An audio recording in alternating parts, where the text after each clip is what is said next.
Good afternoon, everybody, and thank you very much for watching my channel.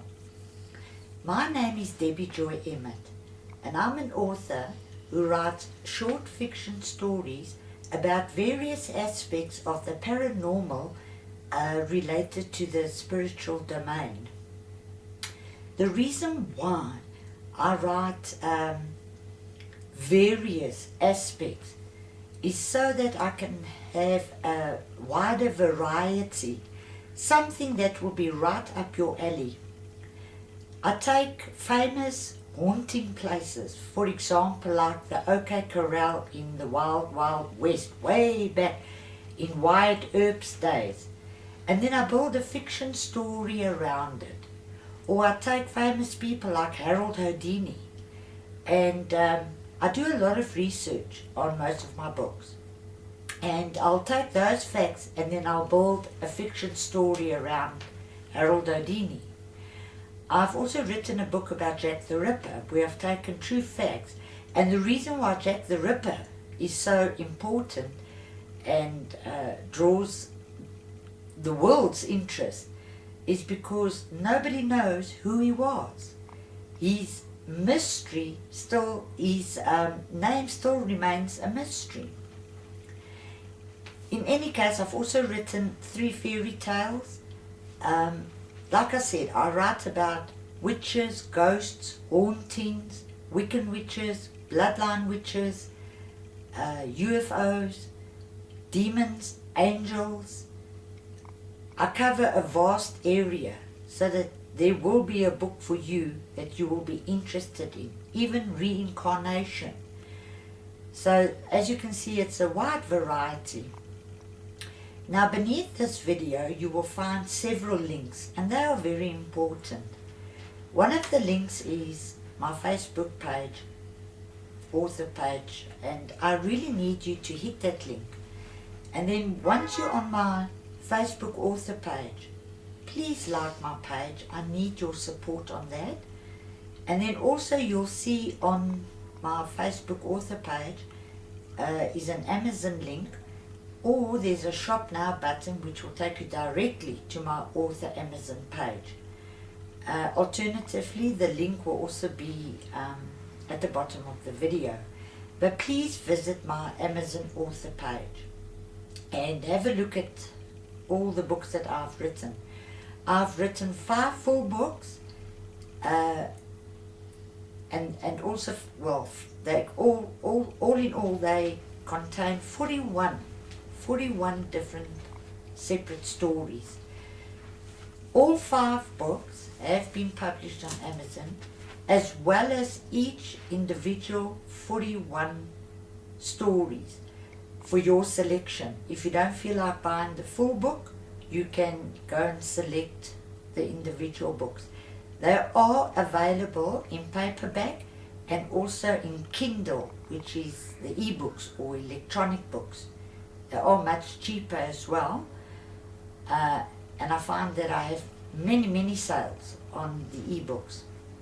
I think it's a way to go, the way of the future. Another thing that I need to express to you is the importance of giving reviews. Now, I have so many books sold, but nobody seems to give me a rating on Amazon. Authors depend on your reviews, and I don't think many people are aware of that. The better the rating, the better it will be for us, and a 5-star rating would be ideal. And when you hit the stars, there's a little box at the bottom where you can put your comment about how you felt about the book and how you found it and whatever you want to put there about the book. But please, we do need your Amazon reviews, because what actually happens is the more reviews we receive, the higher up on the list of Amazon our name goes, so that when you go onto your Amazon shopping page and you hit the books, eventually with a lot of reviews, my name will be in the top page where it's visible for all to see. So it's really imperative that you give us those reviews. All right, there's quite a lot that I want to speak to you about, but I think I'll leave that for another video and for another day. Today I want to speak to you about a specific title, and it's called UFO Attention, UFO Invasion. You will find that in my Supernatural Mysteries, Volume 2.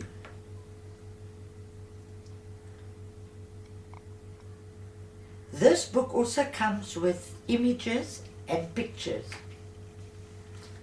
Now I'm going to explain a bit about the book, and then I'm going to read a few pages for you. Attention, UFO Invasion is a very scary, weird story, and it actually centers and revolves around 7 people. These 7 people are selected. They are actually targeted victims, and crazy stuff happens to them. All kinds of things happen to them. They see UFOs, they see aliens. Some of them are abducted. Some of them, an alien visits them and has communication with them. So all in all, I cover all the close encounters of the 2nd kind, of the 3rd kind, of the 4th kind, and the 5th kind. And that is all explained in the book.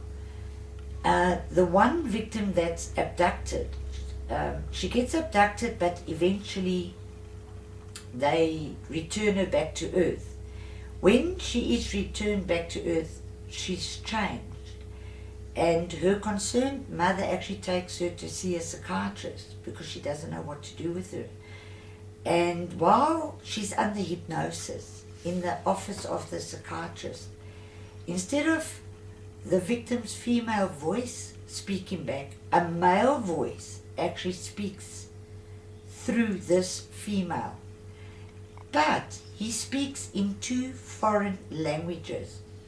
Nobody understands those languages.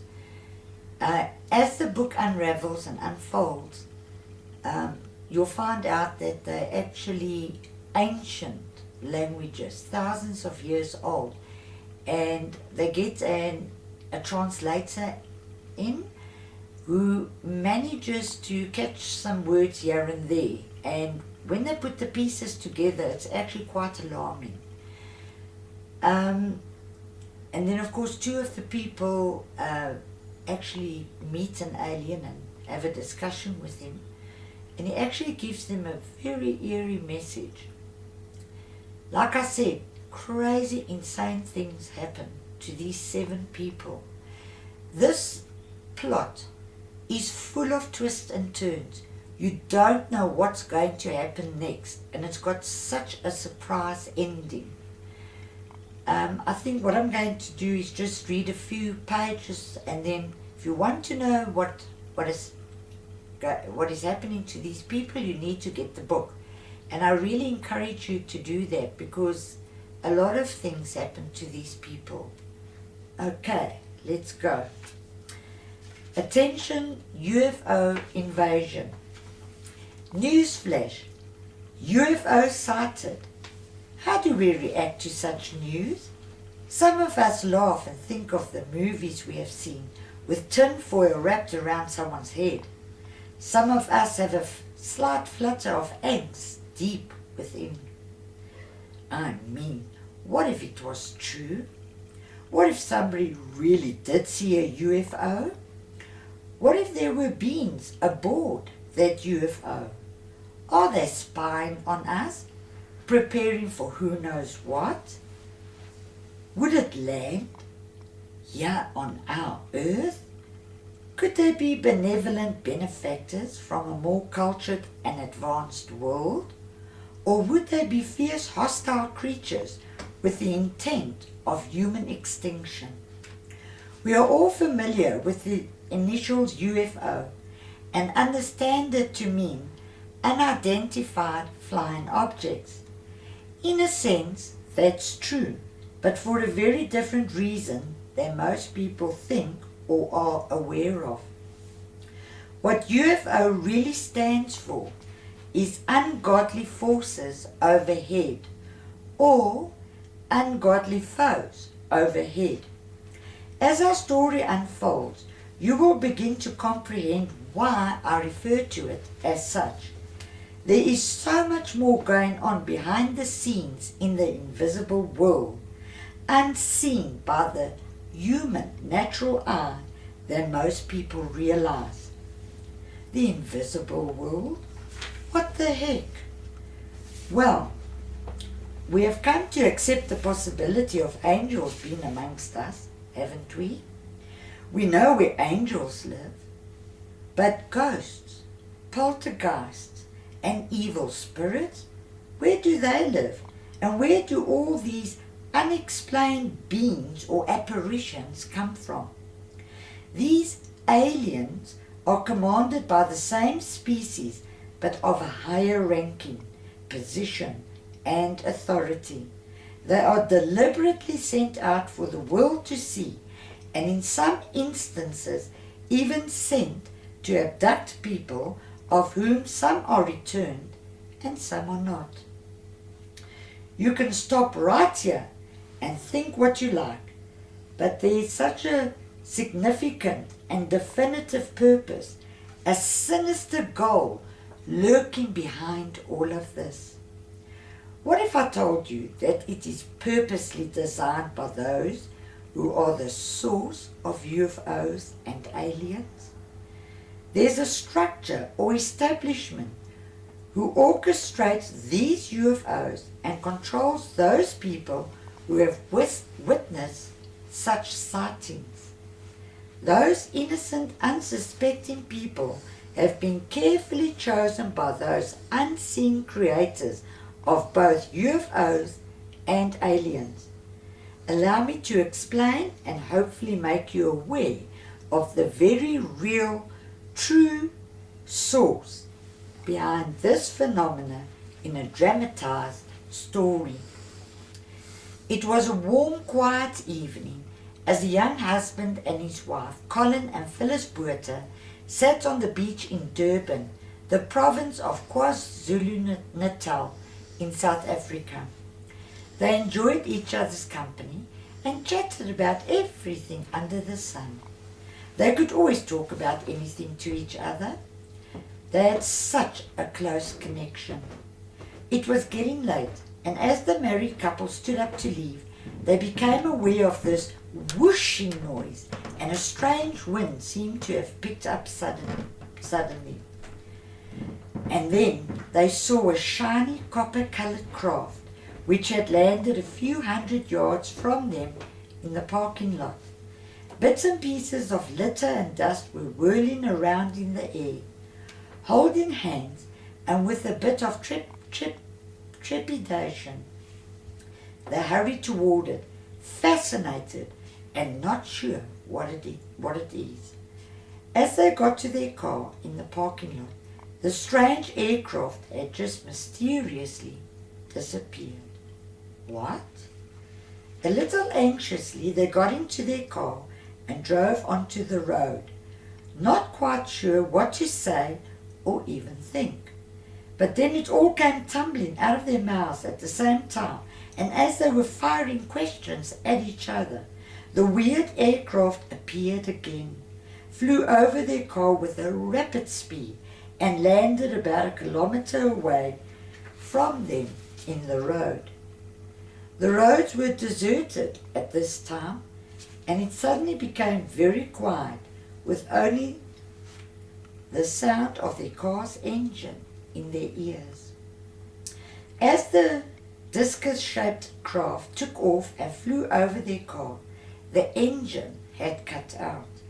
They made desperate attempts to start it up again, and as they did, they watched the craft rapidly ascend while it emitted a sea of flames through 2 portals below. The 30-foot or 9.1 meter wide disc, shaped like a spinning top, darted silently off in a southeasterly direction, leaving the asphalt ablaze for several minutes afterwards. At this point, their car started up immediately, so they drove to the spot on the road where the saucer had landed. They stepped out of the car and saw a buckled, charred imprint about 6 feet wide. They were dumbfounded and looked up into the night sky. They saw an enormous white light and a red ball for a few moments, but then it disappeared out of sight. They had just experienced a close encounter of the first and second kind. Did we imagine this? Colin asked his wife, Phyllis, whose gaze was riveted on the heavens. She was scanning the dark sky for any visible signs of what they had just witnessed. No, we both saw it. We can't both be going a bit loony at the same time. Let's report it, she finally uttered. All the time they were both thinking how to relate this bizarre incident to the local constabulary. They realized that they could be mocked and laughed at. When they got to the local police station, the officers looked at them amused. They thought it was a hoax and couldn't or wouldn't stop smiling and laughing.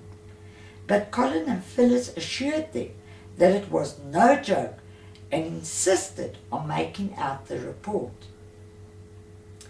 After the report was filled in, they went home very puzzled and shaken by this strange incident.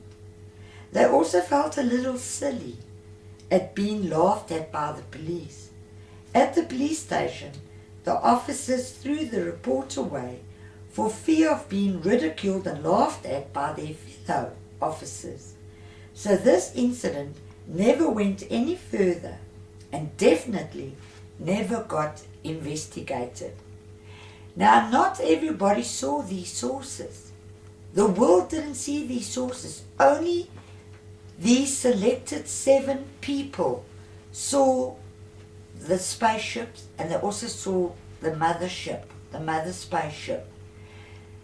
As the story goes on, some of these people meet each other in a bizarre way, and they start comparing notes. It's really a fascinating read, and one that you should not miss. Put it on your list. I just want to say thank you very much for listening to me reading to you and for letting me explain one of my stories to you. Have a great day. Thank you. Bye.